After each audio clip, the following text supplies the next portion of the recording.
Dr. Cain here of Creek Chiropractic. Today we're going to talk to a little video about the health benefits of eating red meat.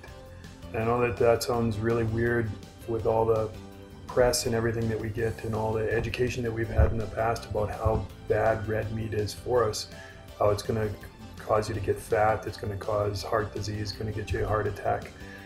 But when we look into the research of how they came about these conclusions, and when we look at the benefits of eating red meat, you know, they just don't kind of add up to the conventional wisdom of what that I've been told basically my whole life.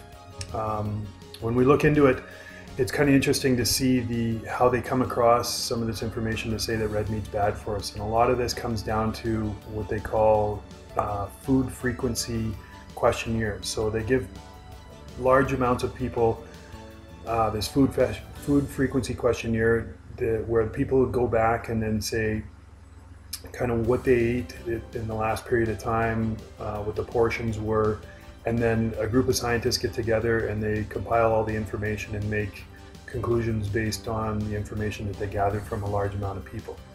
But it's really interesting when they start looking into how they group together some of this information.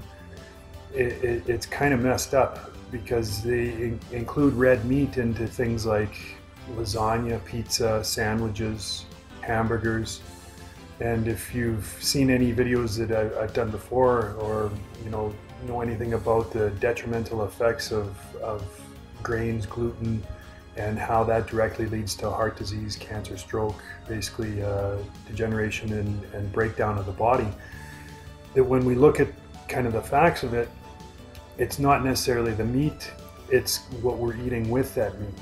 So when we look at the facts of the true things of the benefits of things like red meat, it's one of the most, it's got a great vitamin mineral profile with things like vitamin B12, which is essential in almost every process of the body. B12 deficiency is very prominent in things like just premature aging, neurological disorders, mental illness, cardiovascular disease, cancer, and even infertility. Not only does it have B12, but it has also a bunch of the other B vitamins, as well as vitamin D, zinc, and other minerals like magnesium, copper, cobalt, phosphorus, chromium, nickel, and selenium.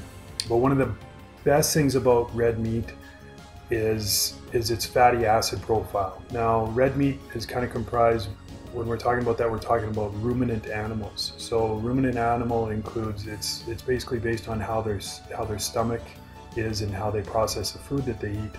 And that's, a ruminant animal